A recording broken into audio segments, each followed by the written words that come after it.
The Last Cowboy is a new first-person arena shooter where you fight wave after wave of mutants, dinosaurs, and monsters. It's the debut game from Frosted Wing Studio and follows the predictable formula you've come to expect from other arena-style shooters. Look, it's not always easy reviewing games as shallow as this one, so I have a new idea. Instead of spending 5 minutes trying to describe everything that I like and, well, mostly hate, I've asked my buddy Lorne Risley to sit in and watch me play The Last Cowboy as we talk about the game, the genre, and even that one time I went to a Jack Johnson concert. It's a fun conversation. I think you're gonna dig it. So saddle up, partner, because this is The Last Cowboy.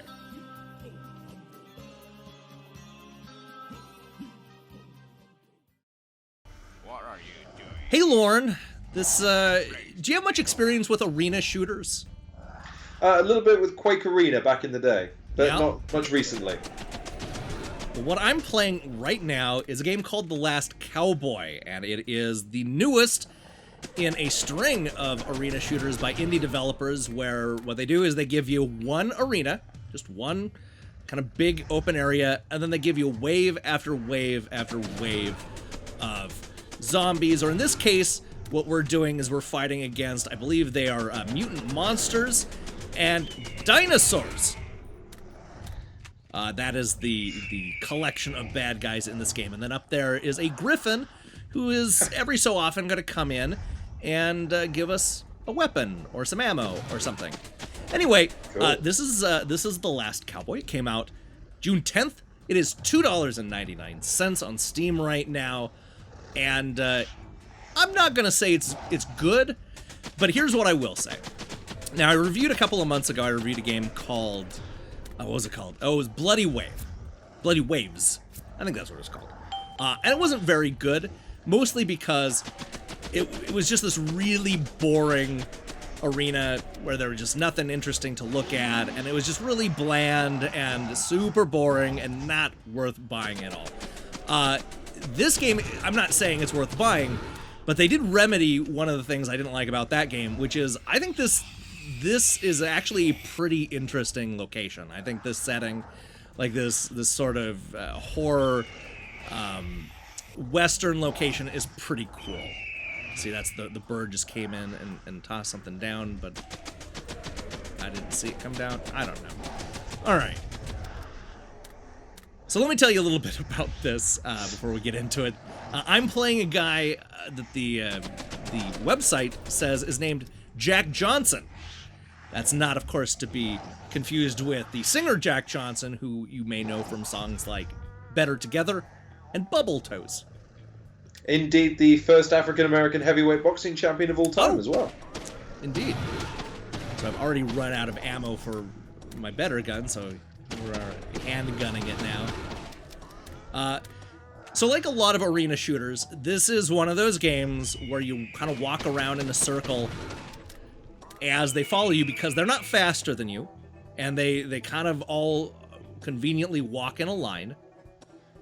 I think that's what the ammo is. Oh, that's where the health is. Oh, okay. So now we have a countdown, and we could, in theory, use the money we've earned to buy new weapons. The problem, and the reason I never buy new weapons, is because you have to hold down the E button inside of this church here. Well, it's in Russian. And then you have to go in here, but then you get caught. Oh, well, conveniently for this demo, there's no bad guys here. But usually there's like a mile of bad guys chasing me. And then you go into this church and you get stuck there and you can't shoot your way out, even with the new weapon, and you die there. So there's really no reason to ever go into the church to buy new weapons, and usually you have enough ammo and these terrible guns to kill everybody. So let's see what this griffin has for me. That's the right mythological creature, right? I'm not getting that wrong, am I? Lauren, are you still with me? I'm still there. I'm just trying to take it all in at the moment. I mean, the fact that you've got new enemies, and even those new ones are still kind enough to line up so that the shot doesn't need to be amended every time you pull the trigger. Yes, they always go in a very neat and orderly line. But I am just taken aback by the point that you made, which is the juxtaposition between, the AI is clearly not very, well designed, but the layout of the map does seem reasonably interesting. There seems to be some space there to kind of add interesting elements because you've got a lot going on there. Yeah. Now what I need is that bird there to maybe give us some ammo, because I am all out of ammo. My job here is to protect these cows, and right now I'm going to do that by just kind of running around. Oh, there's a dinosaur. That's the dinosaur guy. Oh wow, it's a dinosaur. So let's head over towards. It's easy to get stuck in the environment, and you can't jump. I think they missed an opportunity for branding as well, by the way. Mutant monster dinosaurs. That sounds cool. Yes. Oh boy. So this is not a good. You get stuck. Yeah, I get stuck in stuff. This is like, there's stuff I like about this, but there's so much stuff just hanging in the air, and it's just not very good. Wait a minute. Mutant monster dinosaurs doesn't throw you, but floating cactuses is where you draw the line at reality. Floating mutant cactuses, my friend. That's another one of those dinosaurs. The graphics of the gore is actually pretty decent. Yeah. All things considered. All right, so after you kill enough guys, you can go over here and grab this, and I'll send you into another level. But here's the problem. Every level is exactly the same. Yeah, we're always in this one spot, no matter what happens. Yeah. It starts to get a little bit lighter, but it's not until the end where you start to, like, it's daylight, and then you really start to see a lot of the imperfections. Are we going to talk about the guy that introduces you to this level, by the way? It's always the same voice sample every time, too. All right, now here's a different kind of bad guy. So at least they're introducing new bad guys, but... Yeah, new monster designs. I just like the fact that the guy who introduces you to the level clearly got two parts of that script at two different times. Hey, what are you... Wait a minute. Where's the other bit? Here it is. Doing here. Boy, it's just overtaking me. Do the enemies pose any different threats, by the way? Do they move any differently, or at any different speeds, or do they have different attack patterns, or... I mean, it looks like the guy on all fours there, like that alien kind of guy, he looks like he's coming way faster, but I think I'm faster than everybody. Do the ragdoll effects play into the gameplay at all? Not at all. Once they're dead, they're dead. I do kind of like when they go flying, though. It is interesting how they do that. Because you're shooting them backwards, and yet they're being flung towards you. Now there's no, I mean, you're earning money, but you lose all that money the moment you go to the next level. So what's the incentive to actually engage with them then? Do they overwhelm you? Does it auto-generate more? Yeah, it keeps auto... Yeah. Like, you get stuck in these little spots. All right. So, that's actually a good thing, because what I'm going to do is show you the boss.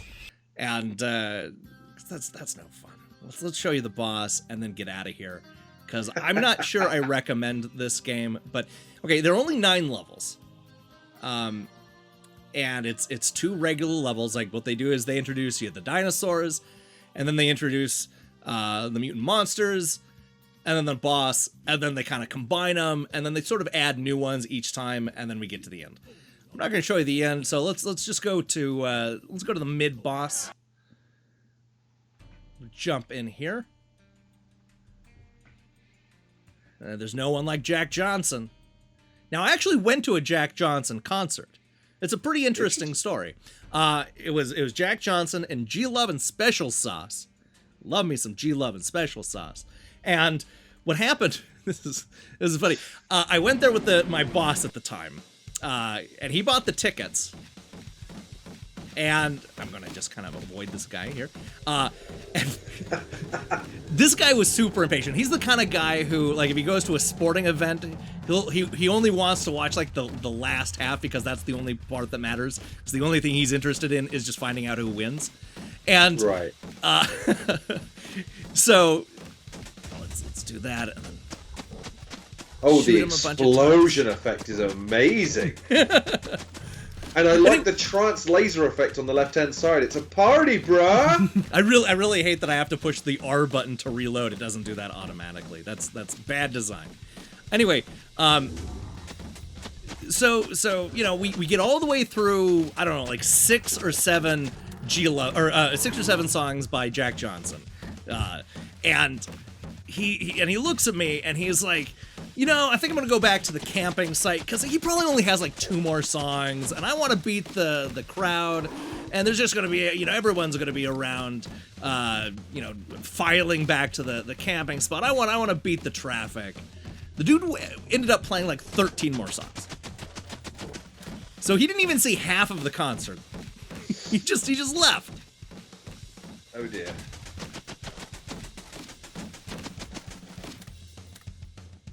This is odd that he would turn up at the beginning of the concert. Yeah.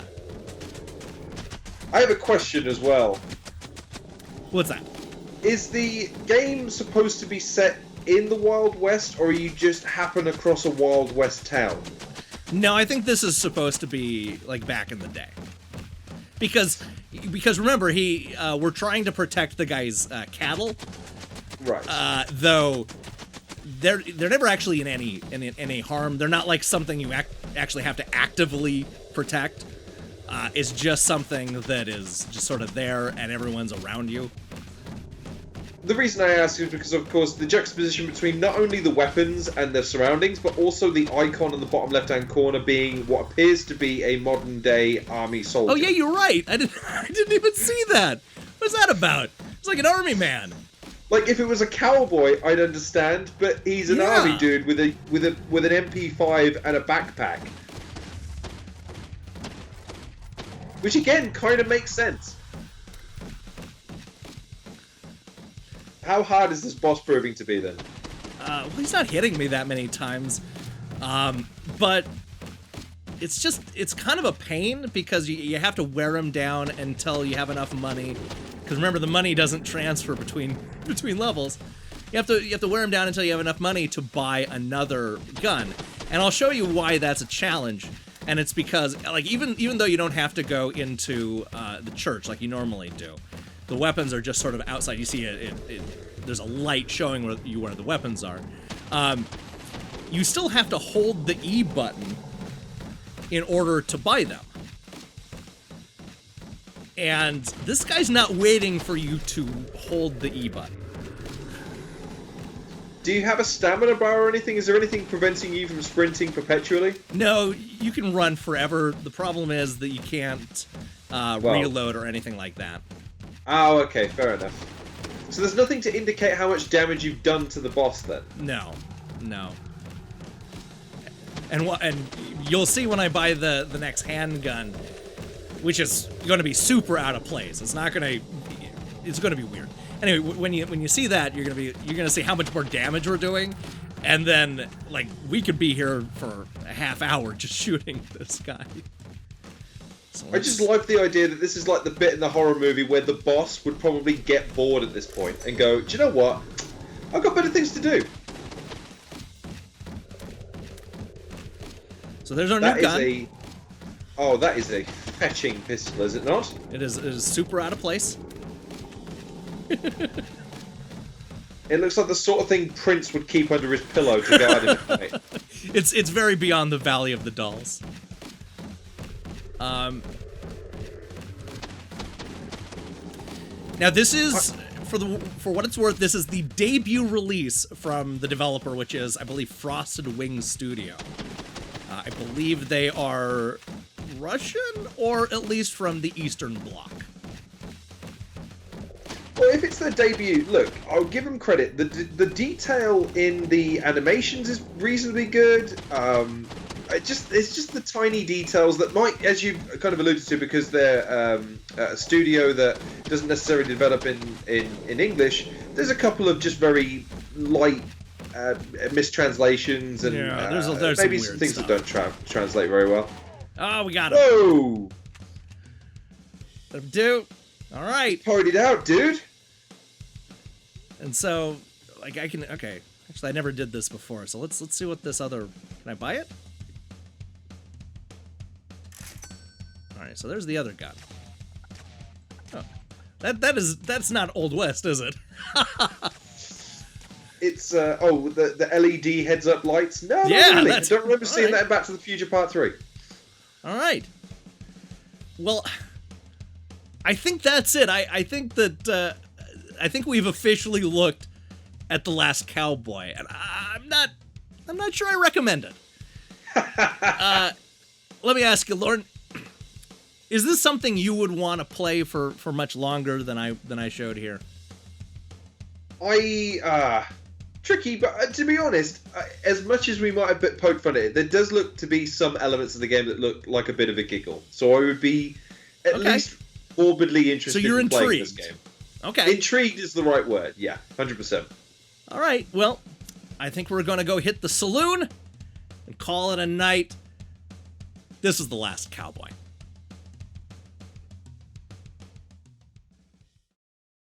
Hey, thanks for watching our review. If you liked what you saw here, then you should know that we post new reviews and features almost every day. Now here's the question I have for you. What do you want to see from this type of arena shooter?